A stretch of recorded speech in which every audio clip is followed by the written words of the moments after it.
Viral হয়েছে তৃণমূল নেতা, তৃণমূল ছাত্র পরিষদের বর্তমান সভাপতি ইমরান শেখ ওরফে খালেদ, তারই এই ধরনের ছবি ভাইরাল হয়েছে।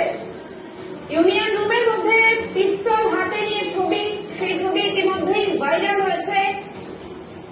ভাইরাল সেই ভিডিও আপনাদের দেখাচ্ছি। টিএমসিপির বর্তমান সভাপতি, তার হাতে আগ্নেয়াস্ত্র, দেখুন সেই ছবি।